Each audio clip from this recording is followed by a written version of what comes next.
regards to literacy. Sorry. Go on.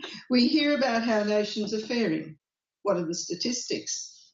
In other words, we're given lots of facts about international national literacy and basic education levels, about the links between literacy and national and geographic economic health and competitiveness. It's not unusual to see reports of literacy crises, often explained as resulting from rapid changes in technology and increased international competitiveness within a now globalised economy, with responsibility often shot back to schools and teachers. I know my esteemed colleagues here with me today are going to deal with some of these issues in greater detail, so I'm not going to dwell on facts or present you with a PowerPoint containing lots of data. I want to instead concentrate on feelings, on what it means to be literate. I want to tell you some stories about literacy. A number of years ago now, well-known English literacy researcher Margaret Meek wrote a book entitled On Being Literate. In that book she wrote that everyone knows that to be at home in a literate society is a feeling as well as a fact. You can see I've borrowed this sentiment for the title of my address today. So I'll tell you some stories of people I have met over the course of my career as a teacher, academic and researcher. These are stories that have left a lasting impression on me, have helped to shape who I am and how I have undertaken my work as a teacher and researcher. And to me, these stories characterise Margaret Meek's simple but profound statement. My first story is about Jimmy, a freckle-faced 7-year-old I met on my first day as a teacher in a new school in Alice Springs. I've been teaching about 10 years, but just recently moved to Alice Springs with my husband, a federal government employee who was appointed to work at the Joint Defence Space Research Facility, better known as Pine Gap, or to the locals as the Space Base. On my first morning, before class had started, Jimmy came up to me and said, "Hello, I'm Jimmy, and I can't read." I was momentarily left speechless by this introduction, but quickly recovered and responded with something like, "Well, we'll have to fix that, Jimmy." And I resolved at that moment that I would fix it. I was devastated that a child of Jimmy's tender age would define himself in these terms, and I heard his introduction as a cry for help. Jimmy was an interesting little fellow. Both his parents worked at the base, and he had already lived on 4 continents by the age of 7. He was born in the United States and had lived in Europe and Africa before coming to Australia. He would keep his classmates and me enthralled with his stories of safari trips to the wild game parks of Africa. But even with these great skills, he still identified himself as a failure. He knew what it felt like and what it meant not to be at home in a literate world. If Jimmy were in a classroom today, he'd be one of the students who would be below standard in reading and writing according to NAPLAN tests. I met with Jimmy's parents, who were desperate to help Jimmy learn to read. They told me that Jimmy reported he didn't like school and would try his hardest to get out of going, a story I'm sure many of us have heard before. Jimmy's parents and I worked out a plan for how they would support the work I would undertake with Jimmy during the day. He had a great love of animals, particularly the wild animals of Africa. So he used his love of animals to spark his interest and develop his skills in reading. As I worked with Jimmy, I was reminded of the words of Frank Smith, another well-known literacy researcher of the 80s and 90s. I'm dating myself, I know, who once said that motivation is remembered success. I had to ensure that Jimmy met success along the way. So we took small steps, and his parents and I provided lots of positive reinforcement. We needed to keep him motivated to want to learn to read. I very much saw this as a cooperative operation, me working with Jimmy's parents in order to achieve our goal, success for Jimmy. I'm pleased to report that by the end of the year, Jimmy's results, using the measures available to us at the time, were comparable with those of his classmates. But more important than the improvement in Jimmy's results was the growth of Jimmy's self-esteem and his increasing confidence both in the classroom and beyond. Fortunately, he remained a good storyteller as well. My next story concerns Diane, a 30-something woman I met during a research project I was undertaking for the then Queensland Department of Education and Training in regional and remote parts of Queensland. Diane was a student in a TAFE-run adult literacy class in a regional town. Her attendance at this class was compulsory, a compulsory part of her parole requirement. Diane left school at 15, and in her own words, unable to read and write. She became a mother at 16, and following a series of relationships during which her family grew to 3, she finally found herself in an abusive relationship where Diane retaliated in kind, was charged with assault, and ended up serving a term in prison. Diane had experienced domestic violence in her own childhood. She was living with her 3 children when I met her and was having trouble with her then 15-year-old daughter. Her daughter was not doing well at school and often did not attend. Diane was desperate to ensure her daughter had different opportunities in life from her own, so she tried to keep her daughter at school and wanted desperately for her to be successful there. Her negotiations with the school initially were not successful, as her only known way to behave was to be disrespectful and violent, in this case verbally, which led to her being banned from the school grounds. Diane shared her frustrations with her adult literacy tutor, and between them they developed a strategy that required Diane to attend her adult literacy classes and commit to developing her literacy skills. She was then able to put these skills to good use, writing in the first instance a letter of apology to the principal.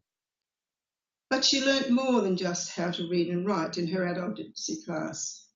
She learnt what it meant when we say that literacy is social practice. She developed her oral language skills and how to understand the specific demands of particular contexts, how to listen to others' points of view, take turns, and be respectful in her interactions with a wide range of people. With these skills, she was able to meet and negotiate a way forward with her daughter's teachers. Though she may not have been able to put the reason for her frustration with the school in so many words, part of Diane's frustration, at least, came from not having the appropriate literacy skills to achieve her goal. Michael Halliday told us some time ago that very young children actually work out an understanding of language long before they go to school. He said they know what language is because they know what language does. They learn that if they want attention, they cry. They want to be fed, they cry. They need their nappy changed, they cry. As they get older, they know that they only need to speak one word and point in the right direction and they get their goals met. I worked with an inspector of school many years ago. They've long since disappeared. Certainly, I think they have in New South Wales too. But one of the things he used to say about school was that we interfere with children's education by sending them to school. And maybe there's some truth in that. So Diane had to relearn some of these basic lessons about language. She had to learn what language to use and how to use it. She developed a very practical understanding of literacy as more than a set of discrete skills, but rather as a repertoire of practices. As she developed her own repertoire and understanding of the literate world of the school and the world around her, she became more confident and therefore more comfortable in it. It wasn't just Margaret Meek's words that resonated with me as I listened to Diane's story, but also the realisation that there are many gains to be made from developing literacy skills that extend into people's everyday lives and beyond the vocational outcomes that are often the driver behind funding for adult literacy and basic education programs. These kinds of outcomes are often of more value to the clients of these programs, though of course they aren't necessarily so easily measured and therefore able to be argued for with bureaucrats and politicians. And many of you, I think, have probably experienced that. Certainly, enabling people to find work is a great reason to offer adult literacy programs, but governments could also serve their constituents well by recognising the social and cultural capital and community capacity building that comes from investing in adult literacy and numeracy programs. And I know my colleagues here today will speak more on that point. My third story concerns Merv, a 40-plus-year-old I met at a homeless centre in an inner suburb of Brisbane, again undertaking research into adult literacy and numeracy needs among vulnerable groups within our society. This homeless centre did not provide overnight accommodation for its clients, but rather was a place for them to come during the day. It provided showers, a hot meal, beds for use during the day, as well as a range of support services focusing on health and legal matters. Many of the people who came to the centre each day were living rough, but some also did live in rooming houses that abounded in this particular suburb at this point in time. This is not the case now in that particular suburb, as it's become quite trendy and desirable as people want to live closer to the city, with these boarding houses being returned and renovated into private homes. Many of the boarding house tenants were not allowed to stay in their rooms during the day. How landlords were able to enforce this, I never did come to understand. However, the reality was that the homeless centre provided an important refuge for them, and there certainly was a strong community feel evident in the centre among the regulars, as well as the one-off visitors who came on a daily basis. Merv's story was like that of many of his peers at the homeless centre, where many of the clients did report low levels of literacy and numeracy skills, though this wasn't the case with Merv. He had been successful at school, had held a number of well-paid jobs, was married and had a couple of children. However, as a consequence of some mental health issues and heavy drinking, he lost his job, was estranged from his family, and living in a nearby rooming house. Merv was initially drawn to the centre for the hot meal it offered each day and for the companionship of other men. It wasn't long, however, before he had a more compelling reason to come. He was needed. Merv had good literacy skills, so he found himself in demand, assisting other clients of the centre with tasks such as reading and interpreting letters from landlords, Centrelink, and from his peers' family members, reading the instructions on prescriptions or pharmaceutical products, and sometimes writing letters for his peers with materials readily provided by the centre. He became a literacy broker, a phenomenon identified in a number of studies of literacy practices among different kinds of community-based groups around the world. For example, Linda Hull's work in the United States, Barton and Hamilton we were talking about just a minute ago in the UK, Breyer and Prinsloo in South Africa, and Black and Yasukawa recently here in Australia, in a book published last year. In these instances, we know that literacy is used by people as they interact with rich social networks characterised by the mutual exchange of skills, among them literacy. In Merv's case, he benefited from this bartering arrangement in a number of ways, from getting a small transistor radio fixed to securing reliable tips for the races on Saturdays. I tried not to be too judgmental about that. The staff at the centre also appreciated Merv's skills, as it often freed up their time in assisting clients with reading and writing tasks to spend on other priorities. For those who wanted to commit the time, Merv also taught his colleagues how to read, drawing on whatever reading materials was available, mostly newspapers and junk mail. The centre staff commented to me that they noticed not only growth in Merv's confidence and self-esteem over that time he'd undertaken this role, but also an improvement in his appearance, as he took better care of himself. Merv had the respect of his peers and obviously enjoyed his role. He was at home in his world, a feeling he'd achieved because his literacy skills extended beyond serving his own needs to also serving the needs of others. The collaborative processes as identified in this context are a fundamental part of social life that is captured in contemporary understandings and definitions of literacy. though not necessarily reflected in the media and government policy, where emphasis is still typically placed on individual competence, determined on a range of limited skills.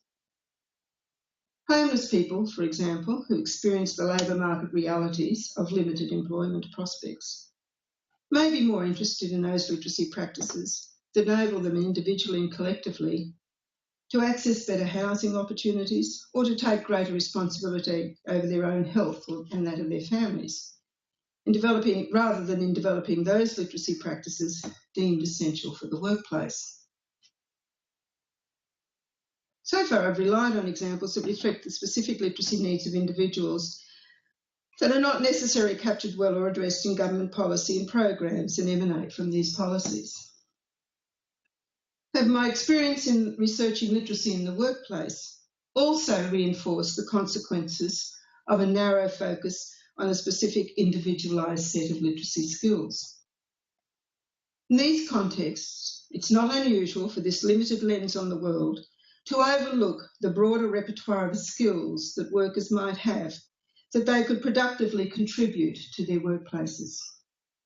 As an example, I was involved in the delivery and evaluation of a workplace literacy and numeracy program in a food production company, where a number of workers were selected by the company to undertake the program. I discovered in my midst a doctor from China, a dentist from the Philippines, and an accountant from India, just to give a couple of examples.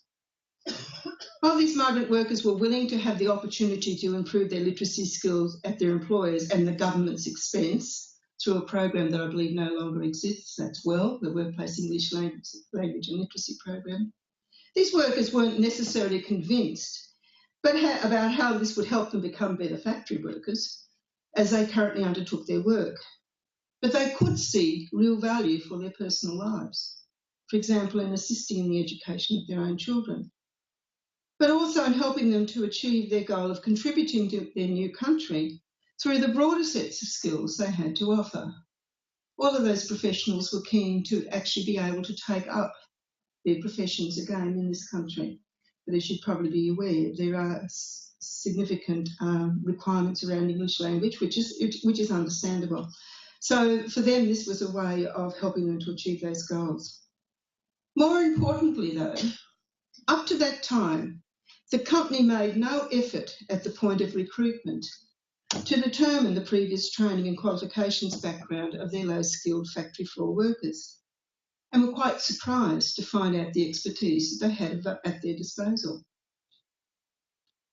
The positive outcome of bringing the workers and their employers closer together, in this instance, was to give the workplace program more impetus and focus, so that collaboratively they were able to more effectively address some of the workplace health and safety issues that plagued that particular industry. It was as I said, food production, and in fact it was milk dairy production that this company was involved in. And as an example of what I mean, the program was designed in a way that the students worked through a range of skills which led to a culminating activity which gave them the opportunity to report back to their employers. We did have the engagement of some key people from that company, such as the HR director, the production manager and other line managers at key points in this program. But I can still recall the colour draining from the production manager's face as the Chinese doctor, reported from his group on the dangers associated with a very ordinary, what was deemed to be mundane, everyday task of cleaning out the tankers with specific chemicals. His medical knowledge meant he was aware of the composition of these chemicals and the dangers that it not only imposed to workers, because they undertook this work in a very confined space. This factory had stood on this particular location for more than a century. So as things improved, the building didn't change in its size and shape. So the area where they brought in these huge tankers full of milk ended up being quite restricted. When it was first built, obviously, it was fit for purpose. But come 70 or 80 years later, the tankers almost touched the ceiling in this particular area. with the result that the chemicals which the workers were using, and yes, they wore masks and so forth, rose and became trapped under the roof, and yet the workers were meant to still work there. So and not only that, but apparently, and science is not my background at all, but apparently as these chemicals collect, they can become combustible. So not only was there a significant health and safety issue for workers, there was a much broader safety issue because that could have led to a significant explosion right in the middle of Brisbane. So I can still recall the colour draining out of the production manager's face as he became aware of that issue for the very first time, I suspect. So that was a real advantage that we had of engaging both management and the workers in this program. But at the same time, as I said, I think the workers really felt they got more out of the program for their own use than they actually did on the job. On a lighter note, this was among the most challenging research I ever undertook, as I attended the workplace literacy sessions when they were held in the workplace during workers' shifts, that is between midnight and 6 a.m. To return to where I started with Jimmy, my husband and I have made many long-term friendships with a number of Americans during our time in Alice Springs and have made a number of trips to the United States as a result, with the most recent one being last Christmas. But more than 20 years after I had Jimmy in my class, we were in Dallas, Texas, and attended an Alice Springs reunion. I was initially somewhat taken aback when a tall young man came towards me with tears in his eyes to give me a big hug. It was Jimmy, and he introduced me to his wife as the teacher who opened the door to me through teaching me to read. Jimmy was an accountant and had built a strong career for himself, though he wasn't interested in talking about that. What he wanted to tell me was that he had 2 young daughters, both of whom loved to read, and that he regularly read with them. Now, I've emphasised the with deliberately, just as Jimmy did. When I was working with Jimmy's parents, I stressed the importance of them reading with him, not just to him.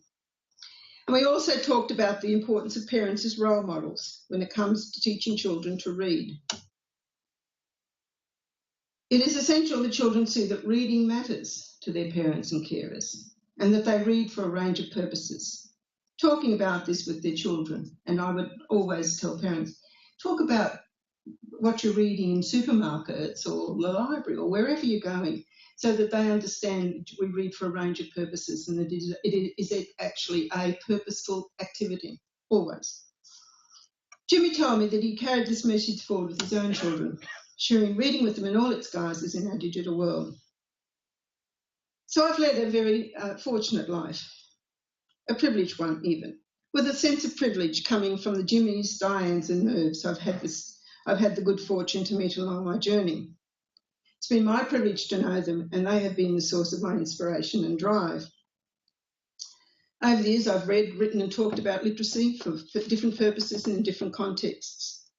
But I have to say that it has been Margaret Meek's words, first read way back in the early 90s, that have had the most profound effect on me and my beliefs.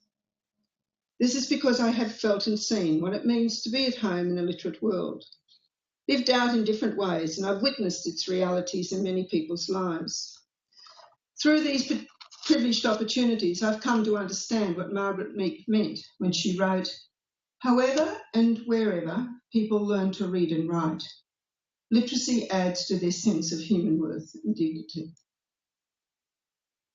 The future. So earlier this year, the United Nations, through UNESCO, released a report entitled "Reading the Past, Writing the Future," to mark the 50th anniversary of its annual International Literacy Day, first introduced in 1966. UNESCO, as the United Nations Specialised Agency for Education, is entrusted to lead and coordinate the Education 2030 agenda, which is part of a global movement to eradicate poverty through 17 Sustainable Development Goals by 2030. The United Nations Sustainable Development Goals, adopted by world leaders in September 2015, advocates as part of its agenda universal access to quality education and learning opportunities throughout people's lives, with a separate goal, Goal 4, aiming to ensure inclusive and equitable quality education and promote lifelong learning for all. It is argued that the focus on equity in education and lifelong learning must lead to a renewed and strengthened commitment to support literacy learning for all, including the estimated 758 million youth and adults currently excluded from the networks of written, including digital, communication. The particular SDG, Sustainable Development Goal, for youth and adult literacy calls for countries by 2030 to ensure that all youth and a substantial proportion of adults, both men and women, achieve literacy and numeracy. Based on the understanding of literacy as a continuum of levels and not a dichotomy of literate versus illiterate, UNESCO interpreted this target to aim at an ambitious level of performance, that is, that all young people and adults across the world should have achieved relevant and recognised proficiency levels in functional literacy and numeracy skills that are equivalent to levels achieved on successful completion of basic education. Now, basic education is typically meant to mean compulsory schooling. So in this country, years of compulsory schooling usually take students to year 10. So what this UNESCO is wanting countries to commit to is ensuring that all youth and adults have achieved a level of education equivalent to that of year 10. A big challenge, I think we'd all agree. However, one that's worthy of us taking up. Thousands of communities around the world will continue to shape the kinds of literacy that are relevant to their lives, cultures, goals and aspirations. Flexibility, sensitivity to the wider environment and a constant questioning of where communication fits in people's lives, their livelihoods, relations and networks must underpin literacy promotion and programs. According to UNESCO, programs that emphasise respect, dialogue, negotiation and local ownership are required. Though it is argued that even within this environment, the use of literacy will only grow if the purposes and needs of individuals, the communities can be identified and built on.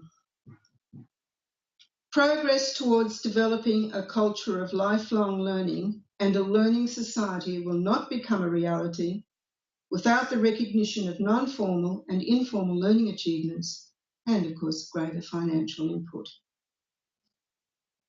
As the international community moves on beyond the 50 years of past action in literacy and looks to writing the future of the Sustainable Development Agenda that includes lifelong learning, that will be increasingly mediated by people's interaction with technology, the engagement of all actors and stakeholders, in particular governments and their partners, is an essential condition of further progress.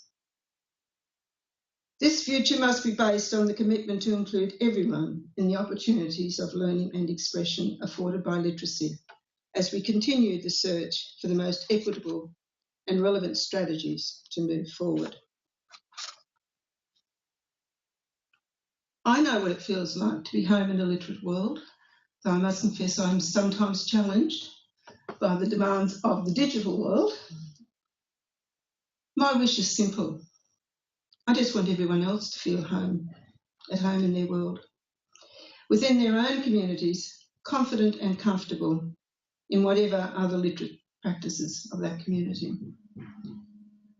I want to say thank you again for the opportunity and to thank you for the great work I know that you do through your various commitments and organisations. We are very much dependent on you being out at the coalface, so thank you again.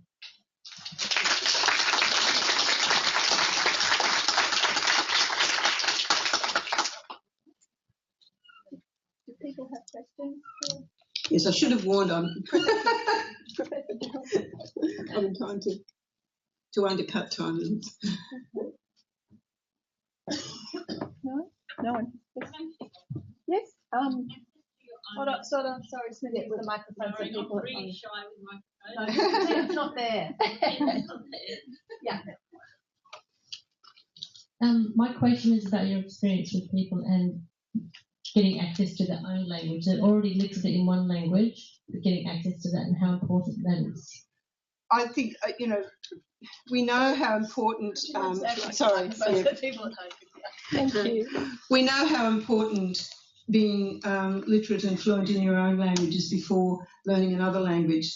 I think it's equally important that as you learn English, which is a requirement really for people to be able to attend school and live in our community, I think staying in contact with their own language is critical.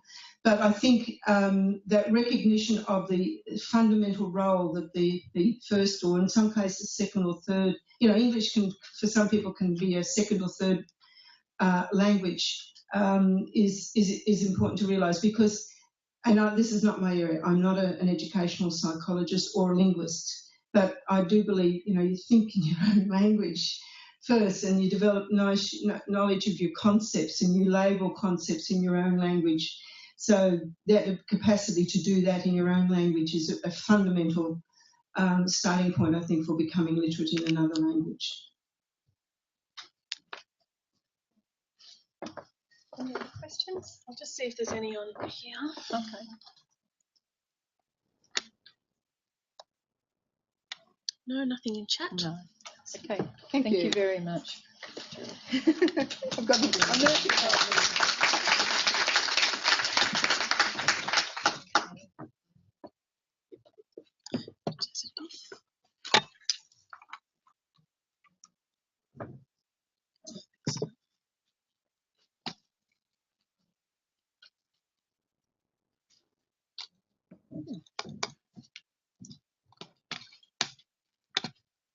Sorry, I've just got a funny thing happening here where it's struggling with technology every time. I am.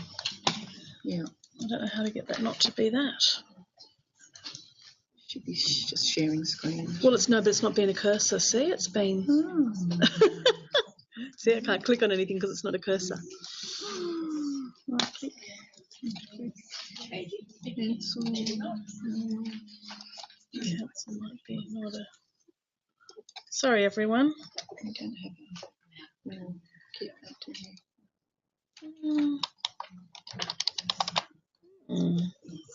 Never seen that before. Okay, anyone got a suggestion? Because the cursor's not behaving as it should. No? Are you trying to roll it on the fabric? It's not, the cursor's moving, it's not actually a cursor, it's come up with a grabby sort of thing. And I don't quite know. Clear? No, it doesn't when you go down there, but up here on blue, I don't know what it's doing. See, I can't change that. Okay. So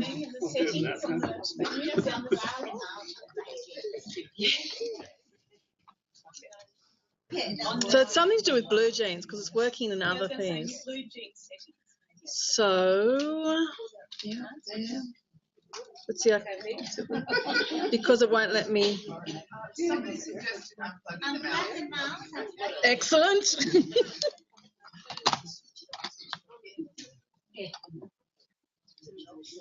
Often the solution to technology is to turn it off and on again. Hopefully, I'm just going to go fingers crossed and see if I can find where it's plugged into. I apologise for this. Is that on? That's the mouse. Yep. That's all good. It's times like these when you want one of those little, just do it by finger, like you have on a laptop. Yeah, one of those, or a smart board like they have in the schools now. If necessary. Yeah, okay. Well, that's good. We want to get people on blue jeans if we can. Yay! Thank you. That was well done. Thank you for that suggestion. Okay, The right way? Yes. Yes. So now I'm going to introduce you to Dr. Stephen Black with his presentation, The Social Capital Benefits of Adult Literacy Education. Dr. Stephen Black is a senior researcher in the Centre for Research and Learning and Change at the University of Technology, Sydney. His research and teaching interests for more than 30 years have been mainly in the area of adult literacy and numeracy. Beginning his professional career as a high school teacher in Basildon, the UK, and Melbourne, he has taught and managed educational programs in New South Wales prisons and the TAFE system. He has published studies of the role of literacy and numeracy practices in the lives of many groups, including prisoners, local council workers, TAFE students, community groups from culturally and linguistically diverse backgrounds, vocational teachers, production workers, and patients at a diabetes centre. So please welcome Dr. Stephen Black.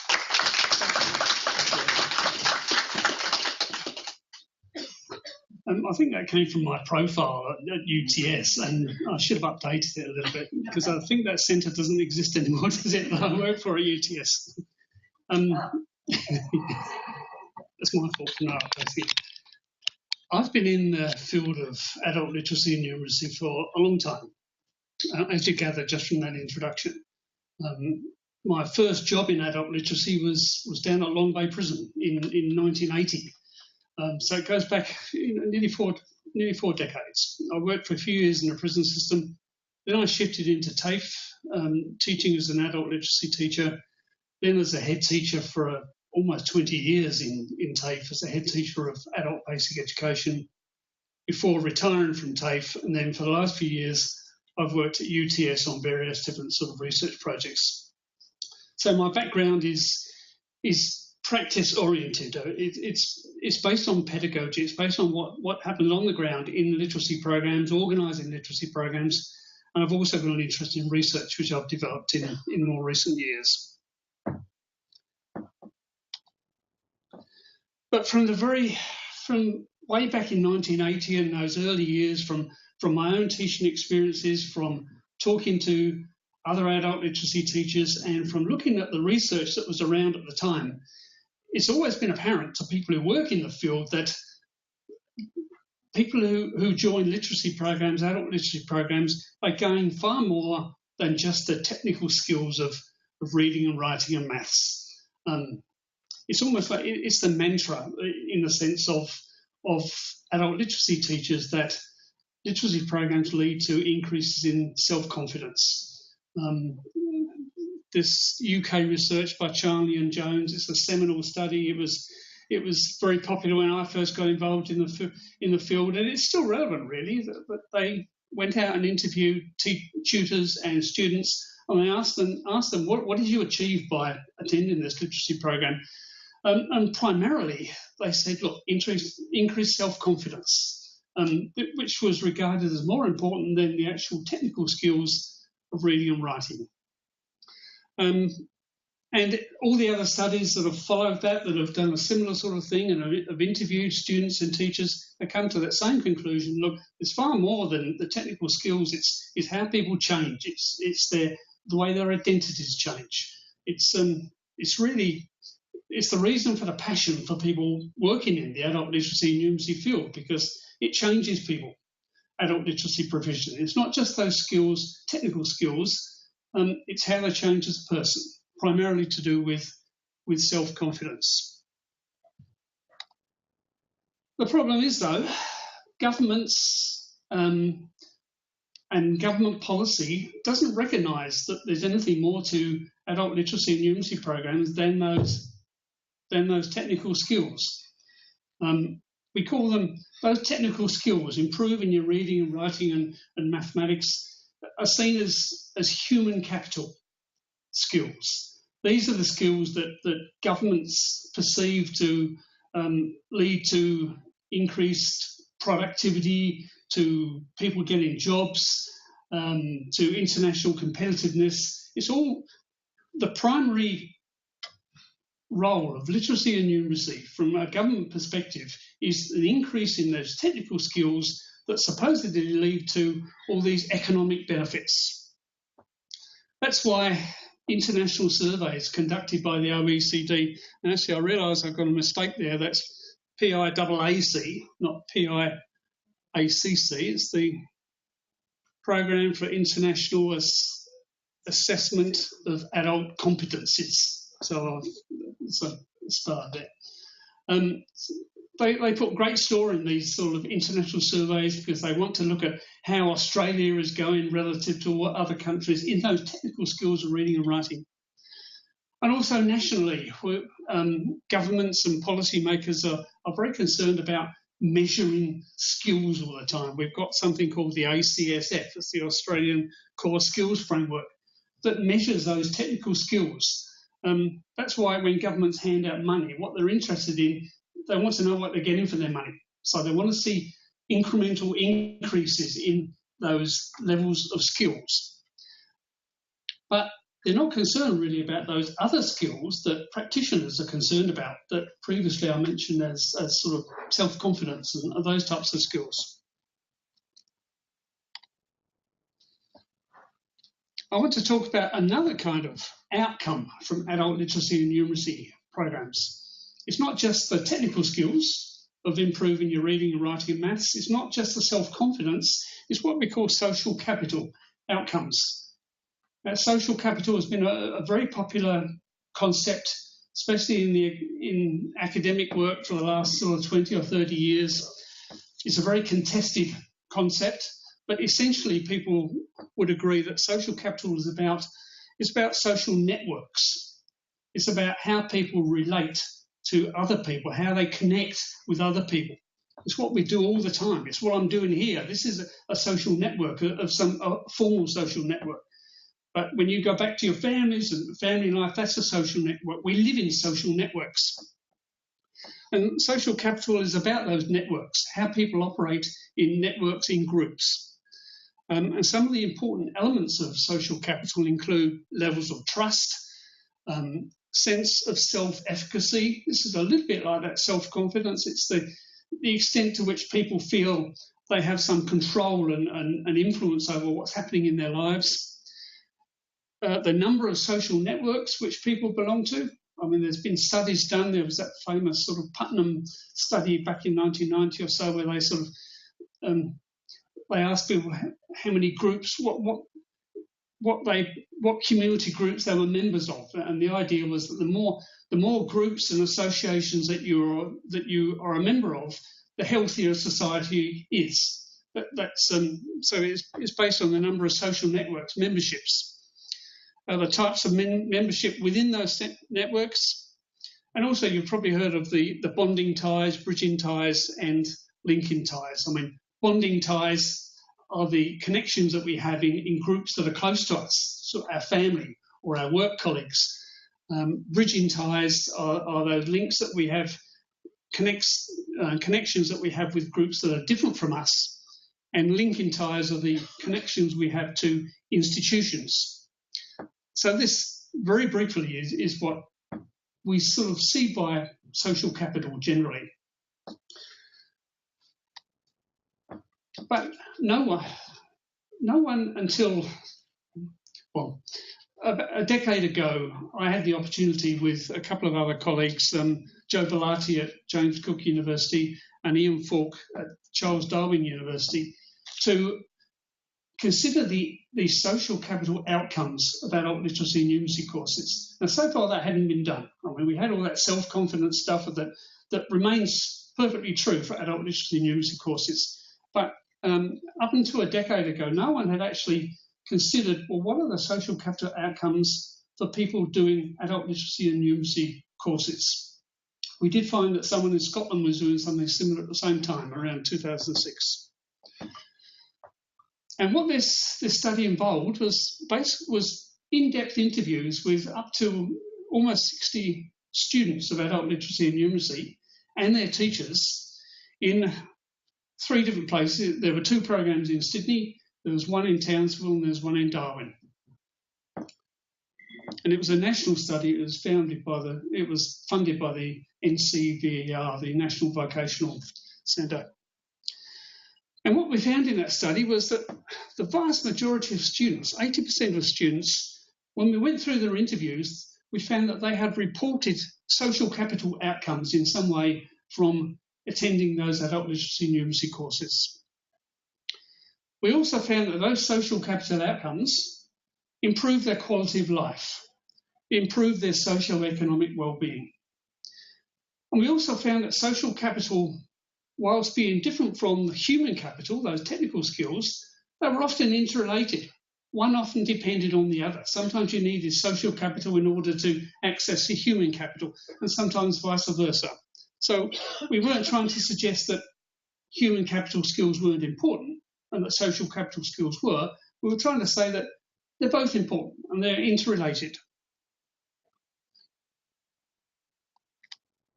To give you just, I mean, we've got plenty of case studies, but to give you just a couple of case studies of the type of social capital outcomes that we came across. This is a study of, or an interview with a young 17-year-old. He was very rebellious at school. He left school early. He hated school. He hated teachers. And he joined a TAFE adult literacy course for young people. And he'd been in that course for about a year and a half. And when I interviewed him, he basically said, look, I haven't improved my literacy and numeracy at all. He said, I just can't get it, it just doesn't happen for me. And when we interviewed his teachers, they said, look, he hasn't completed any units of work successfully at all. So in a sense, he was a total failure. He'd gone through a year and a half of a course and he hadn't actually improved his literacy and numeracy skills in any measurable way. And he acknowledged that himself. But in that interview, he did also acknowledge that he had changed as a person as a result of, in his opinion, as a result of attending that literacy and numeracy course. And this is what he said, that this is part of the interview. Teachers at school treat you like you're 6 years old. When I was at school, I figured that older people, adults who had power over me, would all be like that. But now, once I come here, I've seen that they can treat me the way they should. So I treat them with a lot more respect because I realise they're not all like that. Although they have authority over us, they speak with us as equals. Sort of makes it easier to speak to authority figures. He then went on to explain that he never had the confidence. Oh, yes. Further on in the interview, he then said, look, I've picked up some work recently. He's picked up sorry about this, use my hands. He's picked up casual work in landscaping and bricklaying. And for him, for this 17-year-old dropout, this was a big deal.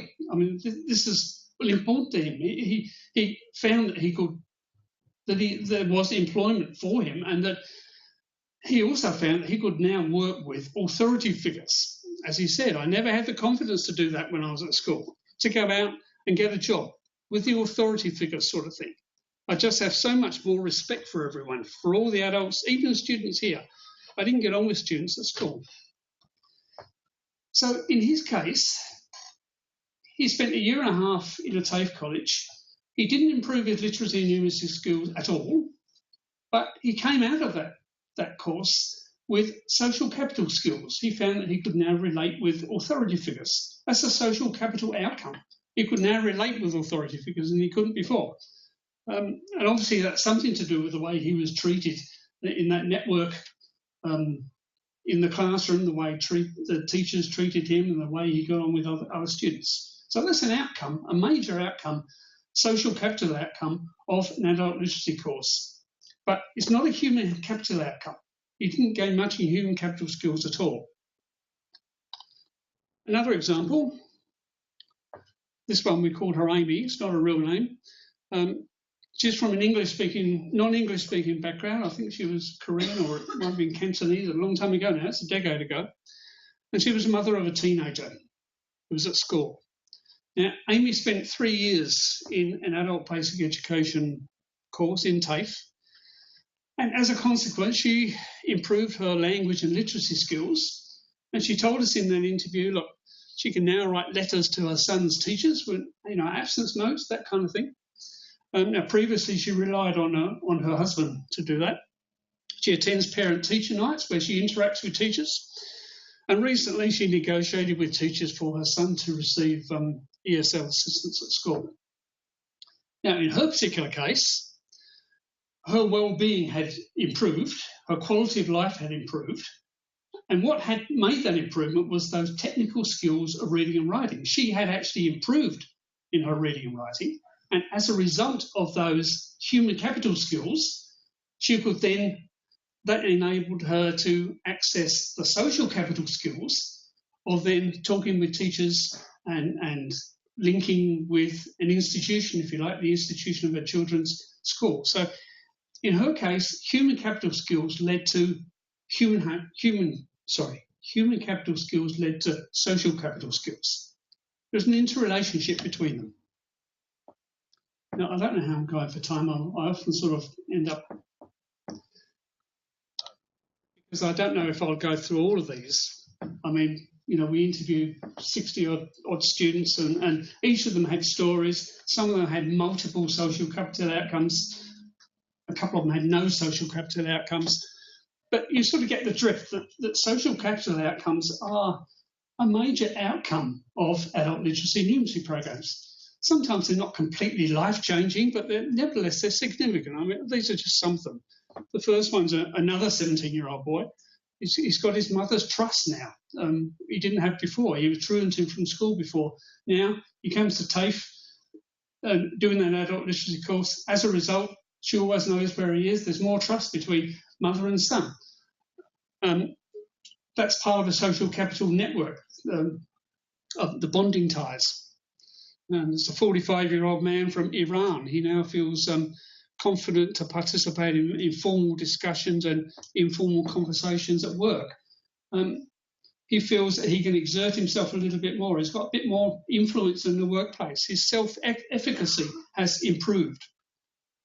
These are little examples of all the different sort of types, aspects of social capital. Or the number of networks. I mean, when people make friends when they go to an adult literacy course, that increases their number of networks. I mean, there are lots and lots of cases in my TAFE college experience where students will meet other friends, other students, and then they go off. I mean, the Muslim Lebanese woman I remember who sent to us from the CES. We used to watch her go off down to Eastwood with the Chinese friends that she'd made in all these cross-cultural things and networks that were developing completely as a result of attending the adult literacy and numeracy course. The implications for this. We always knew that there was more to participating in an adult literacy and numeracy course than just the skills. We always knew the self-confidence. But now we know that there are social capital skills as well. We've got the data to indicate there are social capital skills outcomes. And we conclude that those social capital outcomes are important for students' socio-economic well-being, for their quality of life. That the social capital and human capital outcomes are often interrelated. Sometimes you need one before you get the other one. So we're not saying that one is superior to the other, but we really need both. But the issue is that those social capital outcomes aren't recognised. There needs to be some way of recognising that when people attend an adult literacy and numeracy course, they get all these other outcomes that are important to those people, other than, or in addition to, I should say, the literacy and numeracy skills that they acquire. And we conducted this research about a decade ago now. Our research has been cited a number of times by other academic studies, but so far nothing much has changed. I haven't been involved in any more social capital research. This is basically where it's been left. I mean, it's an area I think is ripe for further research to explore, especially in terms of how do those outcomes occur? What happens in those classrooms, in those relations between teachers and students that lead to these sorts of outcomes? So there's so many areas that we could explore further in social capital, but so far hasn't been. But the main idea today is simply to elevate the idea that social capital outcomes are important and they should be recognised. Thank you very much.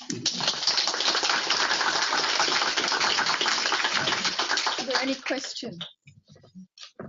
The microphone. Turn it on. Just stay here for your question. Thank you. That was fascinating, Stephen. Thank you very much. I tend to be an opportunistic thinker, and I'm thinking you've got a room of library staff and people operating not necessarily in silos, but running fantastic programs that we don't necessarily measure on a statewide basis, and particularly the success stories, which is, you know, something that I think is great value.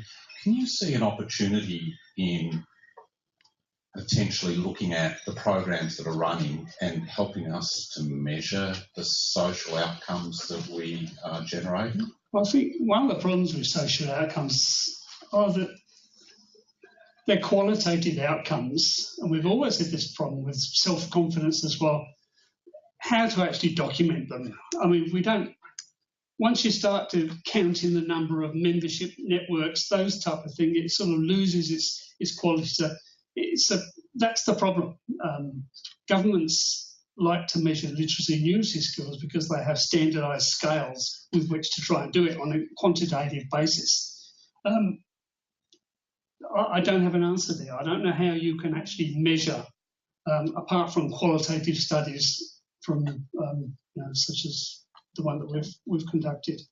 Those qualitative things are the ones that pack a punch, aren't they? Yeah, that's right. That's why we'll be collating those sort of stories in the context of libraries as a benefit, but also all the other networking groups like the TAKES you've got.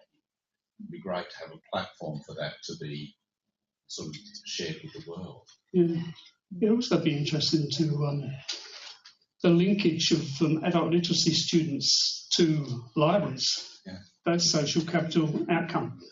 Or even people who attend libraries who then attend adult literacy and numeracy courses as a consequence, the other way around as well. Social capital first that leads ultimately to improving their human capital skills.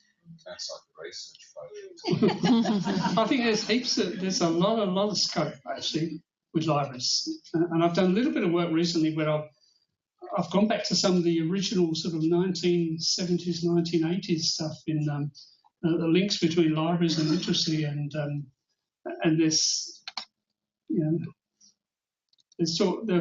there was early talk of Paulo Freire, Paulo Freire, the literacy educator, and he was really important in some of the early literacy.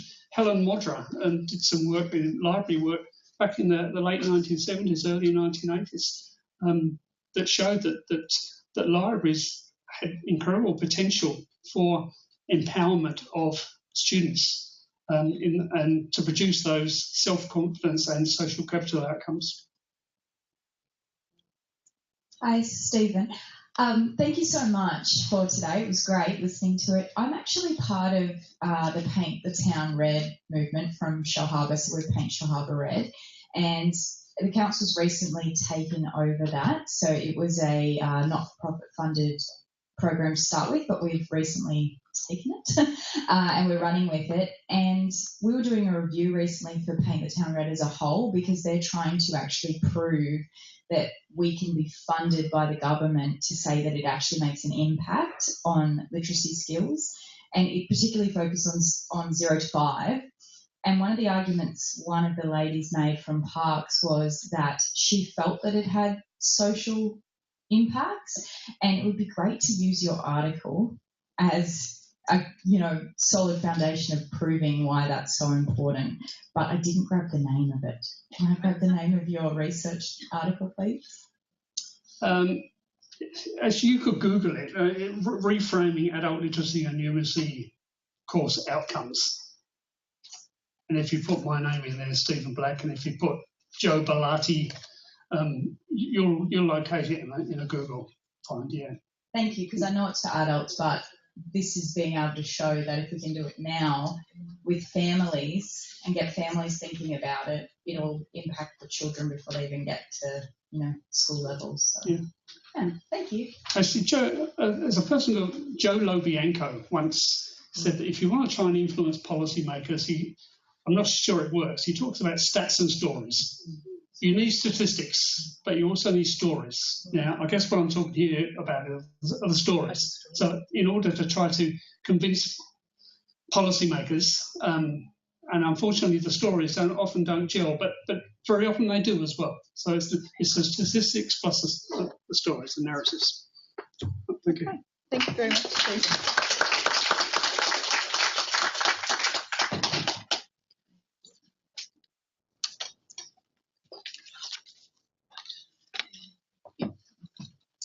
Okay, now it's my great, thank you very much, Stephen. That was great to have that confirmed for us. Sorry.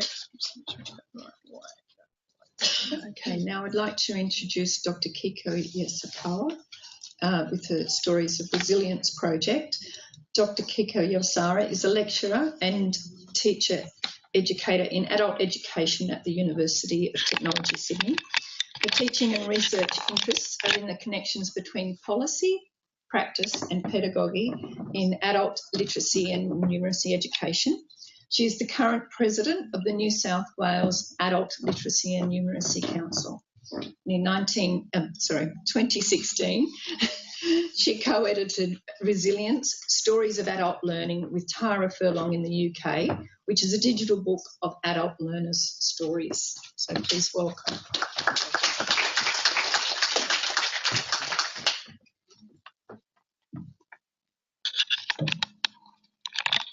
Thank you very much to the library's adult literacy group for the invitation.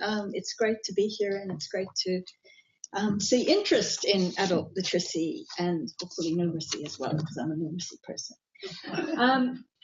I'm pleased to be able to talk about this project that we conducted with RAPAL, which is the Research and Practice in Adult Literacy group in the UK, together with ACAL, the Australian Council for Adult Literacy.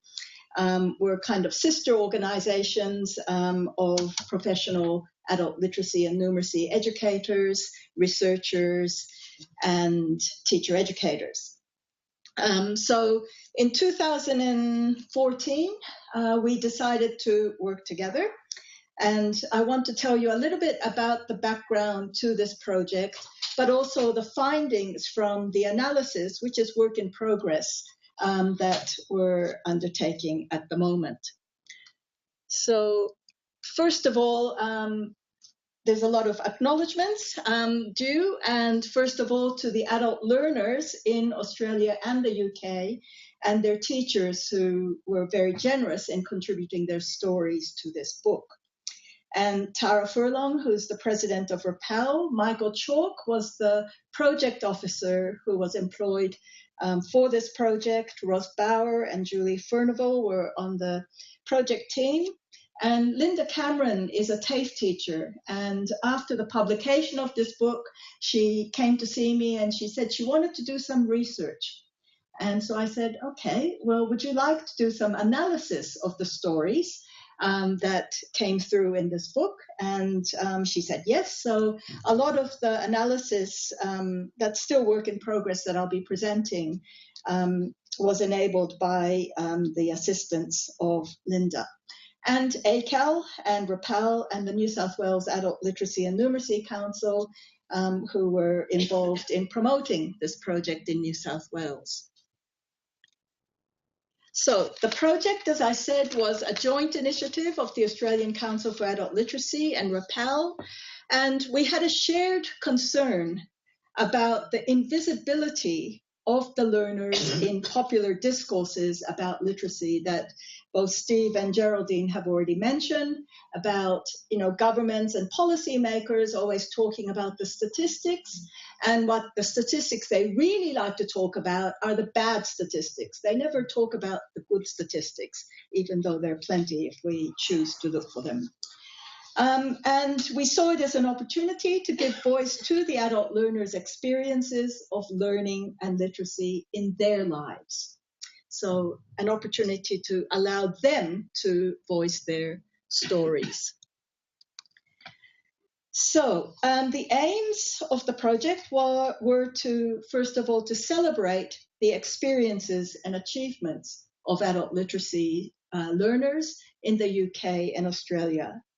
And we were interested in any saliences across the Australia and UK adult learners' experiences. And Steve kind of mentioned what I am about to tell you, which is what Joe Lobianco mentioned in 2010, when the Australian government was about to embark on the development of a new adult literacy and numeracy policy, which ended up as an unfunded strategy, but that came later. And when many of us asked for Joe's advice on, what do we need to do in order to get a good policy outcome, he said what Steve already said, that as practitioners, as teachers, we're the people who have access to the real lived experiences and stories of the adult literacy learners. And what we need to do is to weave those stories into the drier story told by the statistics. And so, 10 years later, after Joe gave us this advice, we hope that through the stories that are now captured in this book, we can start to weave some of the learners' experiences into the statistically told stories of adult learning and literacy. And why did we choose resilience as the theme? Well, in talking to a number of adult literacy teachers, we felt that this was a strong common theme that emerges when we talk to adult learners about their experiences in life and coming to the adult education classrooms.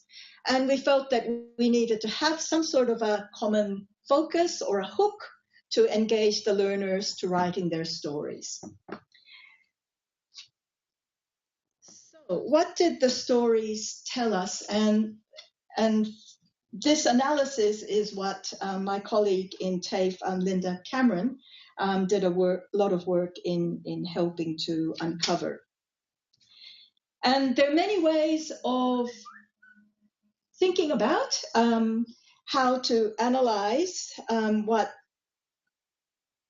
the experience of adult literacy learners. And we decided to look at the framework developed by Ralph St. Clair, where he looks at the capabilities approach. And he talks about a literacy capability as the ability to achieve a desired purpose by applying appropriate skills in a specific situation of engagement with text. And he said there are 5 dimensions to this capability approach, which are the economic, health, cognitive, family, social, and political dimensions that are that interact with each other. And so in analyzing the stories, what Linda did was to look at examples where these different dimensions of literacy capabilities came through. And I'll show you some of the extracts from this book. And certainly there were economic capabilities that learners developed. And this was for some, not by all means all the learners. They made some gains in their economic capability. Through going to the writing class, I've gained employment as a support tutor there. For me to have a constant source of work, I needed to improve my English, have to use a computer or do some kind of paperwork at home or at work. And for this learner, Mark, his literacy course helped him to achieve that. There were outcomes in terms of social and political capabilities, and this outcome touched many learners. For many, there was a strong gain in a sense of social and political agency. They were able to gain greater control of their lives. There were people who made new connections with their family members. My mum came to the classes and I understood her more as a person, not just as a parent. I have developed strong family and social networks. I helped my children with my homework. This came through in many stories, and I talked to my children in English. And there were also cognitive outcomes, the dimensions that are measured in the PIAC, in the Australian Core Skills Framework, that are talked about in the policies. So there are, of course, cognitive outcomes as well, and I really like this quote. Reading and writing started to get easier for me, and before I knew it, I was reading a book. I never thought I would do that, but I'm reading now, and I'm enjoying this for the first time in my life. I'm reading and writing like there is no tomorrow. Since I left the TAFE class, I went on to do more study. I'm now in training to be a trainer and assessor. I get a kick out of helping people do their test. I tell them I can understand what they're going through because I once like that myself. So certainly there are cognitive outcomes. But there are also other outcomes, as I've already mentioned, and health outcomes. The cognitive skills and the sense of agency also translate to better control of their own health. Before, I would be scared to speak and take a friend with me to the doctor, but now I can do it on my own. So these are just little snapshots of some of the gains that learners that we who contributed stories in this book tell us about the benefits of participating in adult literacy education.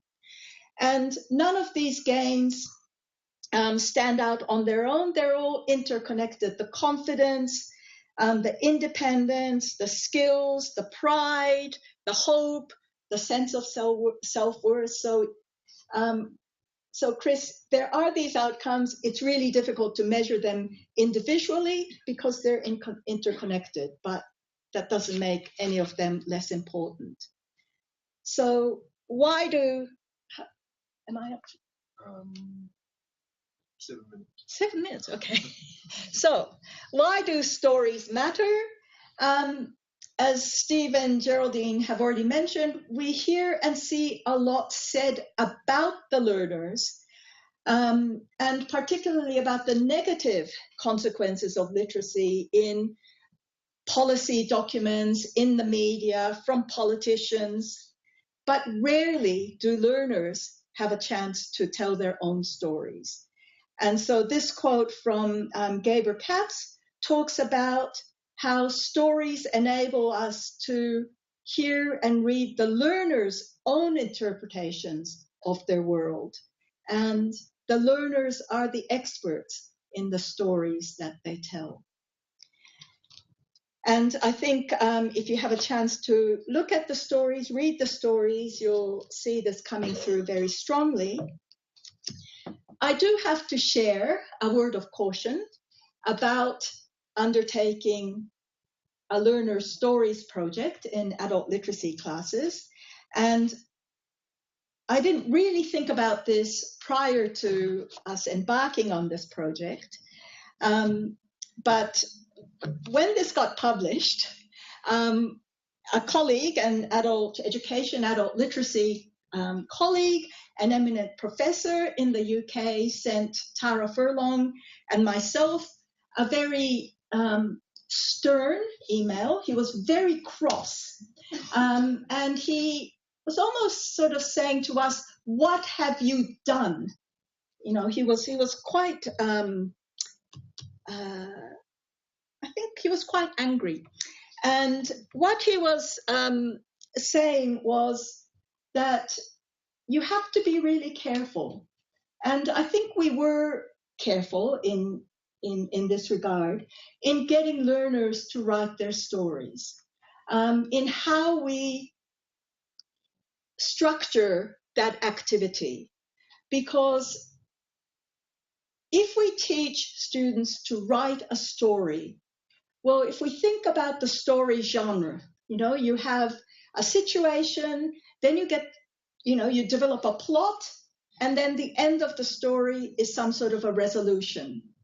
And what this colleague in the UK was saying was, for a lot of adult learners, there isn't necessarily a simple resolution. And we don't want to set up learners whose lives haven't found some sort of a nice order or a resolution yet to feel like they're a failure.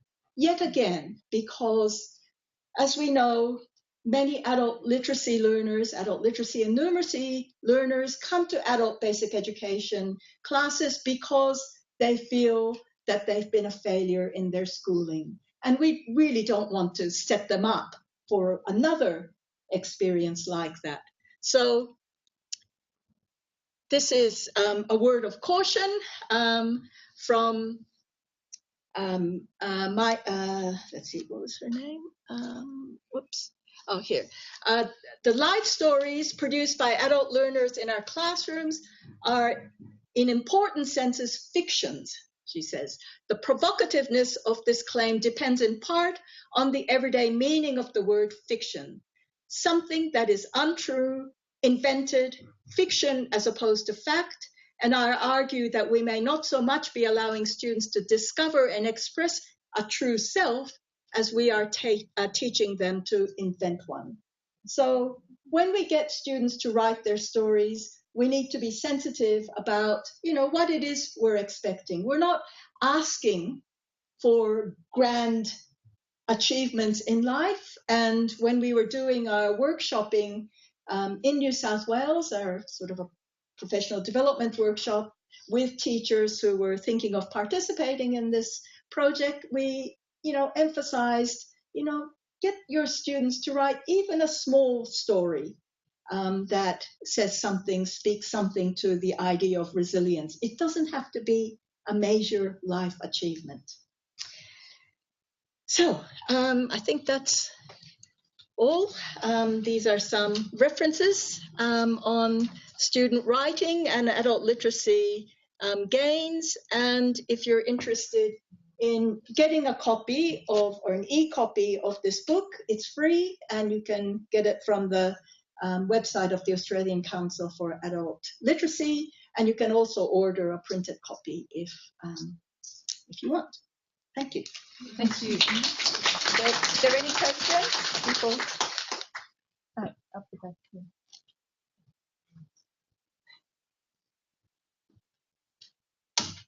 Thank you for a very interesting presentation. So you mentioned the analysis, which is the next step. Can you give us an idea of what you're hoping to have come out of that and what quantity? I'm not sure in what way we'll quantify, but what we are doing, this is my colleague Linda Cameron and I, is to use the framework of the 5 dimensions of literacy capabilities, and we'll certainly try to bring out which dimensions stood out most strongly amongst the 100 or so stories that we had from both the UK and the Australian students. I guess our intention isn't so much to quantify what we find in this book, but there's lots of reports coming out about the social outcomes of poor literacy, because they always focus on the poor literacy, and we want to, I guess, be able to illustrate how participation in adult education can address some of these poor social outcomes. But we'll see. It's still work in progress.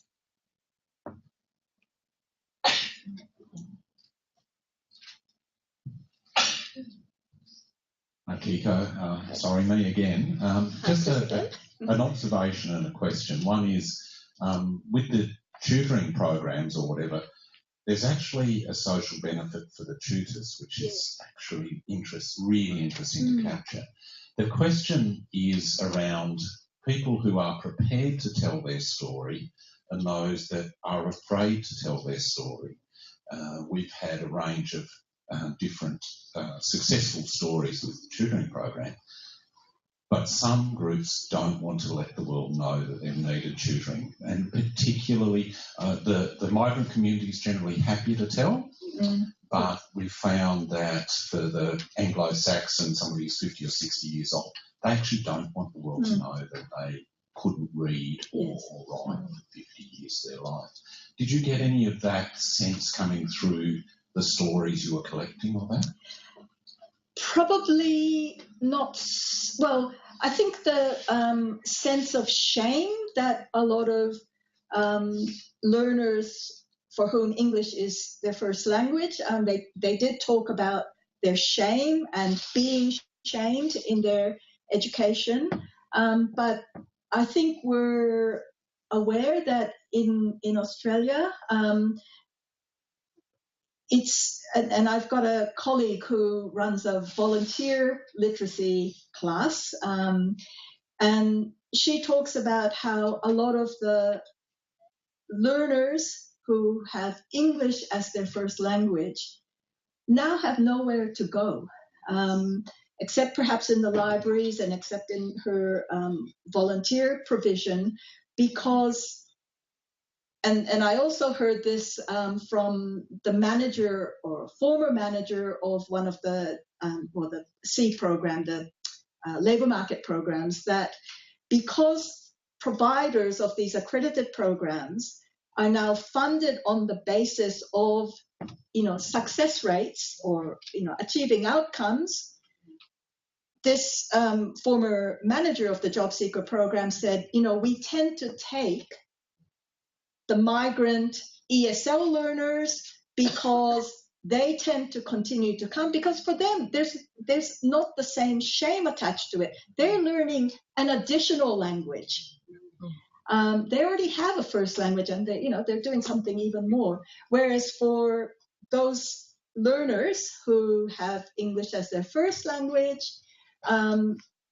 they bring with them, if they come to these classes, a whole baggage of negative experiences of schooling, and their sustained attendance can be a challenge for a whole range of reasons. And so the providers are more reluctant to take these first language learners of English because they might not complete, and if they don't complete, they don't get their funding. So it's awful to be in this situation.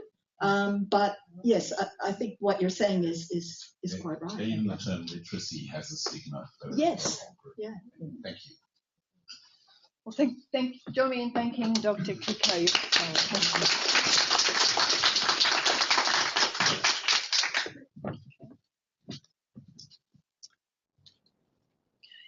So I'm actually leaving this one because we're going